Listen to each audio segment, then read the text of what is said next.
प्यारे साथियों, नमस्कार, जोहार। पुनः एक बार फिर से वीडियो लाने में काफ़ी विलम्ब हो गया, लेकिन मैं पहले भी बोला था वीडियो कम आए, लेकिन वीडियो आप लोगों के लिए ज़्यादा फायदेमंद हो, इस उद्देश्य से मैं वीडियो लाता हूं। और इसी उद्देश्य से आज मैं एक बार फिर से जेपीएससी मेंस से रिलेटेड एक महत्वपूर्ण वीडियो लाया हूं। आज का जो वीडियो होगा वो बेसिकली खोटा विषय पर आधारित होगा।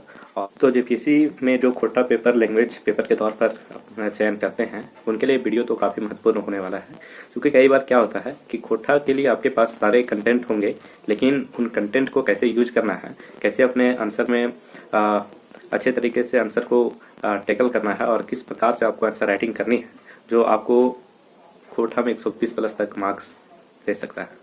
और ये वास्तविकता है, 120 प्लस आपको खोटा पेपर में आ सकता है, लेकिन अगर आप कंटेंट को सही तरीके से यूज नहीं कर पाते हैं तो आपके पास बेहतर कंटेंट होने के बावजूद भी आप 90, 100, 105 तक सिमट के रह जाएंगे।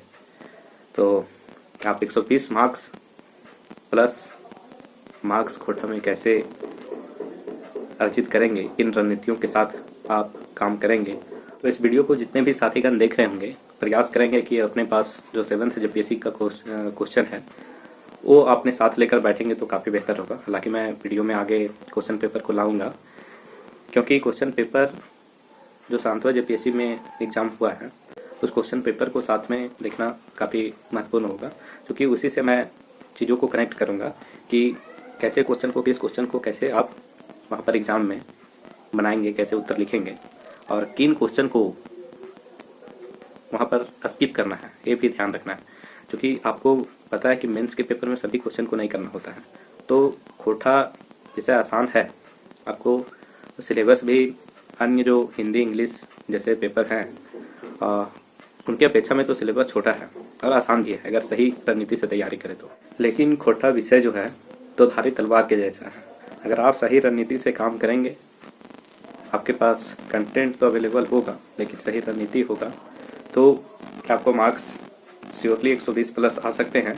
लेकिन अगर आपका रणनीति उचित ना हो तो कंटेंट होने के बावजूद भी आपको अंडर 100 भी मार्क्स आपका कोटा में रह सकता है। तो ज़रूरी है कि आपका रणनीति कैसा होना चाहिए खोटा विषय को लेकर। सबसे पहली बात तो आती है कि क्या आपको लैंग्वेज पेपर के तौर पर खोटा ही चुनना चाहिए। तो आप खोटा विषय अवश्य चुनें, बस इतना ज़रूर है कि आप ज़बरदस्ती के तौर पर ये विषय का चुनाव ना करें। अगर आप बहुत अच्छे से इंग्लिश लिटरेचर को समझते हैं, हिंदी आपका बहुत अच्छा, खोटा से बिल्कुल भी अनभिज्ञ है, आपको थोड़ा भी खोटा आता नहीं है, तो वैसे लोग भी ले सकते हैं, लेकिन आपको कम से कम खोटा लिखना आना चाहिए। और अगर शुरुआती दौर में नहीं भी आ रहा है खोटा लिखने, तो आप लिखने का प्रैक्टिस कीजिएगा तो यकीन मानिए ये इतना भी टफ नहीं है, आपको हिंदी से भी आसान लगने लगेगा। मेरे साथ तो ऐसा हुआ था कि मैं इतना आदी हो चुका था खोटा लिखने का कि अगले दिन हिस्ट्री के पेपर में भी मैं जहाँ हिंदी लिखना था वहाँ मेरी जो राइटिंग थी वो हाथ से मेरा खोटा लिखा जा रहा था। तो बहुत आसान है, क्योंकि खोटा का जो अभी तक मानकीकरण नहीं हो पाया है, इसके वजह से भी ये खोटा लिखना और आसान हो जाता है, क्योंकि आप एक ही वर्ड को कई तरीके से लिख सकते हैं और वो आपको गलत नहीं माना जाएगा। तो यहाँ पर भी आपको खोटा आसान बनाता है। तो आप अगर आपके क्षेत्र में खोटा बोली जाती है, खोटा को सुनते आए हैं और खोटा अगर आप लिख लेते हैं तो आप निस्संदेह खोटा को अपने लैंग्वेज पेपर के तौर पर चयन करें। आपके पास कंटेंट होगा, उस कंटेंट को सही रणनीति के साथ आप यूज कीजिए, श्योर आप खोटा में अच्छे मार्क्स ला पाएंगे। बहुत लोगों का प्रश्न, हजारों का प्रश्न होता है कि खोटा पढ़े कहाँ से, कौन सा बुक पढ़े या तो कहाँ से पढ़े। तो मार्केट में ढेर सारे अब कंटेंट अवेलेबल है, बहुत सारे शिक्षक, यहाँ तक कि जो खोटा की कॉपी चेक करते हैं वो शिक्षक भी अभी पढ़ा रहे हैं। तो अब वो इशू नहीं रह गया है कि कहाँ से पढ़े, कंटेंट कहाँ मिलेगा। अब मार्केट में बहुत सारे कंटेंट है, बहुत सारे शिक्षक खोटा के पढ़ा रहे हैं, तो कंटेंट को लेकर कहीं समस्या नहीं है, आपको मिल जाएगा, आप जहाँ से भी पढ़े।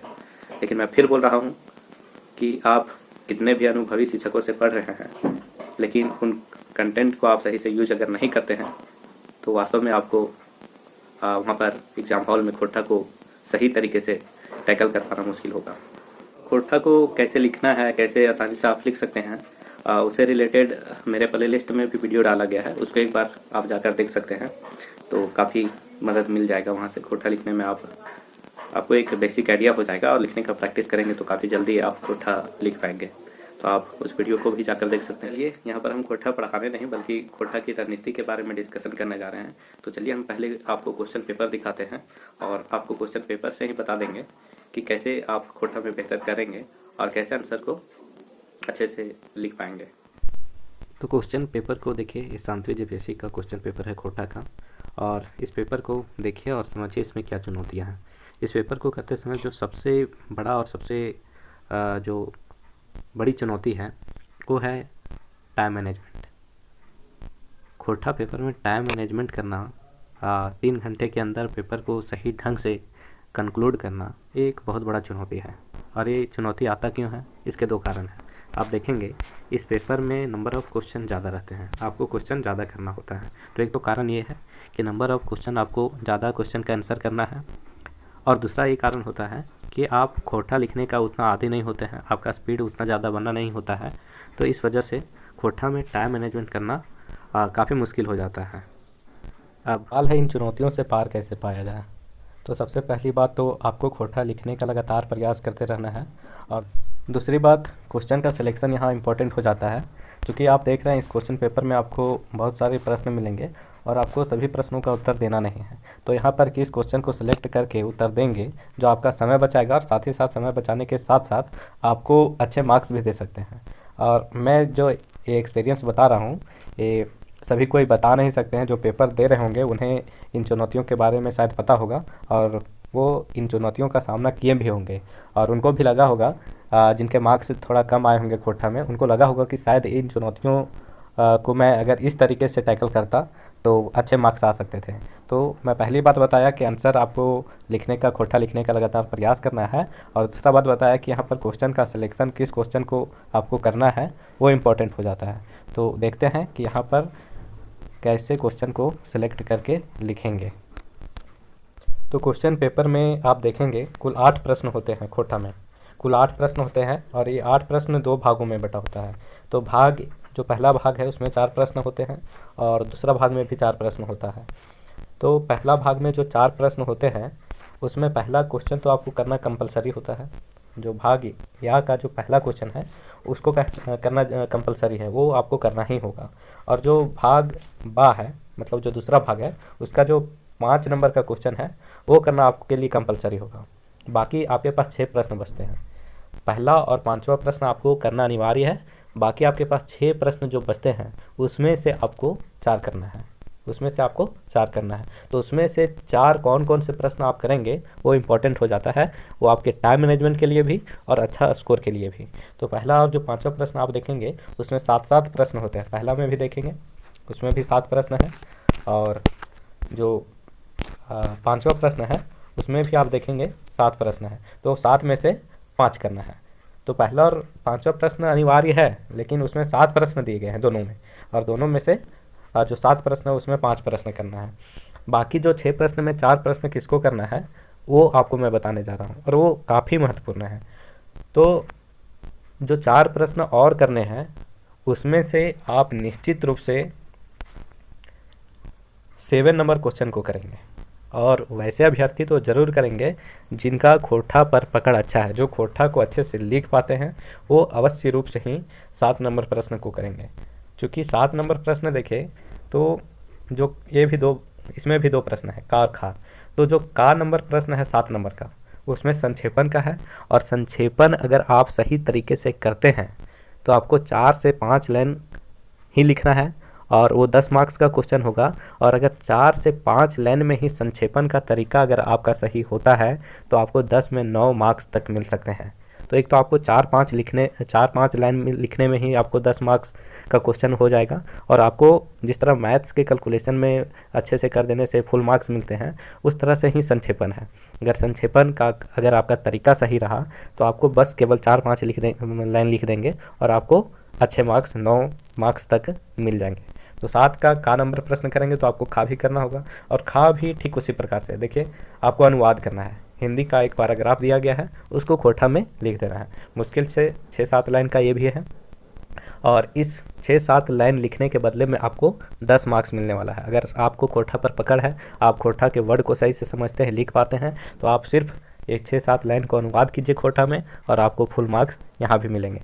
तो ये टाइम मैनेजमेंट के साथ साथ आपके अच्छे स्कोरिंग के लिए भी इस 7 नंबर प्रश्न को करना ज़रूरी है। तो आपके पास ऑप्शन है। अधिकतर स्टूडेंट क्या करते हैं, भावनाओं में बह जाते हैं। भावनाओं में क्या बहते हैं, 6ठा नंबर प्रश्न को टारगेट करते हैं, क्योंकि यहाँ पर निबंध लिखना होता है, और निबंध का टॉपिक काफ़ी आसान होता है। देखिए, यहाँ पर 4 टॉपिक दिया गया है और उसमें 2 निबंध लिखना है 10-10 मार्क्स का। अब यहाँ पर अक्सर लोग भावनाओं में इसलिए बह जाते हैं क्योंकि ये टॉपिक आसान होता है, तो लगता है कि हम अच्छे से लिख पाएंगे। अब यहाँ पर अगर आप लिखना शुरू करेंगे तो आपको अच्छा खासा टाइम लग जाएगा लिखने में निबंध। तो आपका टाइम एक तो इसमें ज़्यादा लग जाएगा, और बहुत अच्छा भी निबंध लिखते हैं तो आपको 6 नंबर, 7 नंबर, 8 नंबर तक मैक्सिमम आप उतना में ही सिमट जाएंगे। तो अगर आप खोटा को अच्छी तरह से समझ रहे हैं, अच्छा मार्क्स लाना चाहते हैं, तो इस रणनीति का प्रयोग ज़रूर करें। 6 नंबर प्रश्न करने के बजाय 7 नंबर प्रश्न को करें। अब और किस प्रश्न को आपको करना है, 8 नंबर प्रश्न। 8 नंबर भी प्रश्न आप जरूर करें। 8 नंबर प्रश्न को आप जरूर इसलिए करें, यहाँ भी अच्छा मार्क्स का संभावना है, और अच्छे मार्क्स के साथ साथ यहाँ भी आपका टाइम मैनेजमेंट होने वाला है। आप 8 नंबर प्रश्न भी देखेंगे तो का और खा 2 प्रश्न होता है। का नंबर प्रश्न में क्या करना होता है कि आपको छोटा सा पैराग्राफ दिया गया है, और उसी से रिलेटेड आपको 3 क्वेश्चन पूछा गया है, और 3 क्वेश्चन वही पैराग्राफ से दिया गया है, और 3 क्वेश्चन एक लाइन का है, इसका उत्तर भी एक लाइन में आपको मिल जाएगा। तो आप 3 क्वेश्चन दिया गया है, और इन 3 क्वेश्चन के उत्तर के लिए आपको मुश्किल से 3 लाइन लिखना है, और 3 लाइन खोटा का लिखेंगे, और आपको 10 में 9-10 तक मार्क्स मिल सकता है यहाँ पे। तो बहुत अच्छा अपॉर्चुनिटी यहाँ भी है मार्क्स उठाने का, और साथ ही साथ अपने टाइम को मैनेजमेंट करने का यहाँ पर काफ़ी ज़्यादा स्कोप है। तो आप 8 नंबर के प्रश्न को देख रहे हैं, यहाँ भी का नंबर जो प्रश्न है उसको करेंगे तो बहुत अच्छा होगा आपके लिए। और खा नंबर प्रश्न भी इसलिए आसान हो जाता है, यहाँ पर थोड़ा सा टाइम मैनेजमेंट के लिए यानी टाइम लग सकता है इस उत्तर को लिखने के लिए, लेकिन ये भी ज़्यादा टफ नहीं होता। देखिए, पूछा गया है खोटा का यात्रा वृत्तांत से भरल जुगाड़ है, प्रत्यय दे के बतवा। तो खोटा में जो विभिन्न साहित्यकारों के द्वारा जो यात्रा वृत्तांत लिखा गया है, उनको यात्रा वृत्तांत के बारे में पहले बताइए कि यात्रा वृत्तांत है क्या, और जो खोटा के साहित्यकार हैं, जो भी यात्रा वृत्तांत लिखे गए हैं उन साहित्यकारों के द्वारा कुछ एग्जाम्पल के साथ उसको दिखाइए, और काफ़ी अच्छे से इस प्रश्न को भी लिखकर आप अच्छे मार्क्स ला सकते हैं। तो आप ध्यान देंगे, जो पहला और 5वां प्रश्न कंपलसरी था आपके लिए, उसके बाद आप निश्चित रूप से क्वेश्चन नंबर 7 और क्वेश्चन नंबर 8 को अटेम्प्ट करें। अगर आप खोटा के वर्ड पर कमान नहीं है, अगर आप सही से खोटा लिख नहीं पाते हैं, तो मैं ऐसे स्टूडेंट के लिए सजेस्ट करूंगा तब आप 6 नंबर प्रश्न को अटेम्प्ट ले सकते हैं। अन्यथा आप 7 और 8 नंबर प्रश्न को अटेम्प्ट करें, आपका टाइम भी बचेगा और आपका मार्क्स भी अच्छा आएगा। तभी आप 120 प्लस खोटा के बारे में सोच सकते हैं, और निश्चित रूप से आप 120 प्लस मार्क्स खोटा में ला सकते हैं। अब 6 में से 2 प्रश्न के बारे में तो बता दिया कि ये 2 प्रश्नों को करें, बाकी मैं 2 प्रश्न आपकी इच्छा पर छोड़ देता हूँ। आपको जो सहूलियत लगे, जो अच्छे से लिख पाएंगे, उन प्रश्न को करें। और यहाँ पर मैं बोलूँगा कि जैसे अगर खोटा का जो लोक साहित्य है उस पर अच्छे से कमांड आप ज़रूर बनाएं, क्योंकि आप लोक साहित्य पर कमांड बनाते हैं तो वहाँ पर अगर कुछ खोटा गीत को याद रख लेते हैं तो आपको बहुत अच्छा मार्क्स देगा। क्योंकि आप अगर पैराग्राफ में लिखते जाएंगे और वहाँ पर बीच में अगर आप उन गीतों को, जब खोटा लोकगीत के बारे में जैसे प्रश्न आ जाता है, तो उन गीतों को जब अच्छे से सजा कर लिख देंगे तो काफ़ी अच्छा मार्क्स आपको देगा। और क्या दिक्कत है, अगर आपको खोटा का लोकगीत ही आज JPSC में सिलेक्शन करवा दे तो उन गीतों को याद रखने में क्या दिक्कत है। यहाँ तक कि हमारे एक दोस्त थे जो तो उनसे जब इंटरव्यू लिया जा रहा था तो वो अपने हॉबी में खोटा को जानना पढ़ना अच्छा लगता है, इस तरह से अपने हॉबी में रखे थे, और उनको खोटा के बारे में वहाँ पर इंटरव्यू में भी डिस्कशन किया गया और काफ़ी अच्छे से उनका वो जवाब भी दिए थे, उनका फाइनल सिलेक्शन भी हुआ।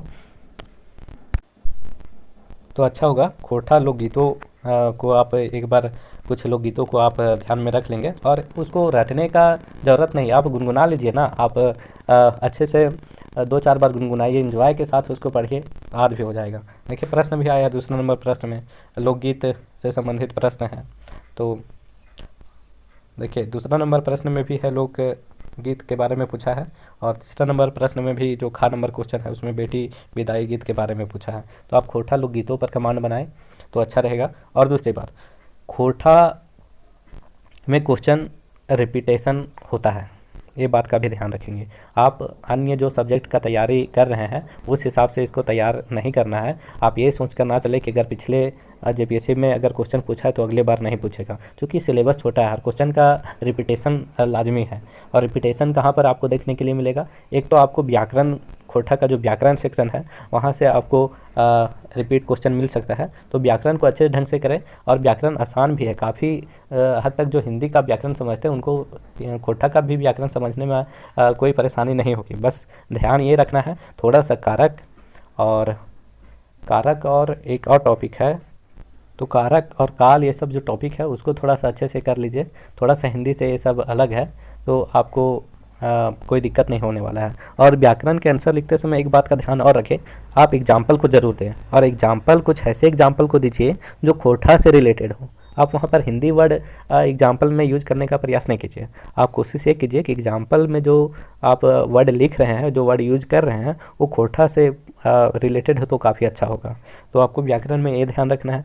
और तीसरी बात, खोटा के क्वेश्चन में जो रिपीटेशन का जो देखा जाता है, जो खोटा का जो पेपर है उसमें जो प्रश्न का रिपीटेशन है, उसमें एक चीज़ पर आप और विशेष कमांड करके जाएंगे तो काफ़ी फायदेमंद होगा। साहित्यकार का परिचय, लेखकों का जो परिचय है उसमें श्रीनिवास पानूरी जी हो गए, शिवनाथ परमाणिक हो गए, A.K. झा हो गए, ये जो विशेष खोटा के साहित्यकार हैं उनके बारे में अच्छे से आप ज़रूर पढ़ के जाएँ। और चूँकि वहाँ से प्रश्न आपको मिलेगा ही मिलेगा, और उनके जो लेखक परिचय से जो प्रश्न आएगा, उनके बारे में जो बताने के लिए आएगा, वहाँ पर उनको उस प्रश्न को जब उत्तर लिख रहे होंगे वैसे प्रश्न को, तो वहाँ पर ये बात आप ज़रूर ध्यान रखें, जो साहित्यकार हैं उनकी रचनाओं को ज़रूर लिखें। उनकी रचनाओं को लिखने के साथ साथ एक बात आप आंसर में एक चीज़ और करने का कोशिश ज़रूर करें कि आंसर में उन साहित्यकारों की कुछ रचनाएं, जो कुछ कविताएं लिखी गई हैं, उसका 2-4 लाइन ज़रूर लिखें। आप एक काम करेंगे, जो साहित्यकार के द्वारा लिखी गई कविता है उनको 2-4 लाइन लिख पाएंगे तो वो काफ़ी अच्छा होगा। तो बेहतर होगा आप सभी साहित्यकारों का जो कविता है वो 2-4 लाइन आप याद करके ज़रूर रखें। और साथ ही साथ बहुतों का प्रश्न ये होता है कि आप आंसर को कितना पेज में लिखें, कितना मार्क्स का क्वेश्चन है तो कितना पेज में लिखें। तो आपके सामने खोटा में जो टाइम मैनेजमेंट का चुनौती है उसको सही समय पर पेपर को कंक्लूड करने के लिए ये काफ़ी इम्पोर्टेंट हो जाता है कि आप क्वेश्चन को कितना पेज में लिखें, ये आपको ध्यान में रखना ज़रूरी होता है। तो आपके पास जो 10 मार्क्स का क्वेश्चन होता है, जो प्रॉपर क्वेश्चन है, मैं संक्षेपण, अनुवाद ये सब के बारे में बात नहीं कर रहा हूँ, जो प्रॉपर 10 मार्क्स का जो क्वेश्चन पूछा जा रहा है, जैसे 2 नंबर प्रश्न हो गया, 3 नंबर प्रश्न हो गया, तो वहाँ पर 10 मार्क्स का जो क्वेश्चन होता है उसको एक पूरा पेज, मतलब दोनों साइड वो लिख देंगे तो काफ़ी होगा। बहुत अगर आपके पास अगर समय है तो उसको एक दोनों साइड का पेज और एक पेज और, उससे ज़्यादा तो आप लिखें ही नहीं। अगर उससे ज़्यादा आप अगर लिखने का प्रयास कर रहे हैं तो निश्चित रूप से आपका क्वेश्चन छूट सकता है और सभी क्वेश्चन को बैलेंस बनाकर नहीं लिख सकते हैं। तो 10 मार्क्स का जो क्वेश्चन आता है उसके एक पूरा पेज लिख देंगे। अगर बहुत लिखते हैं तो एक पेज और एक तरफ का ले लें, उससे ज़्यादा आप ना लिखें। और जो 7 नंबर का क्वेश्चन है उसको एक पेज पूरा और एक तरफ आधे आप उसको पूरा लिख दें, वो काफ़ी होगा।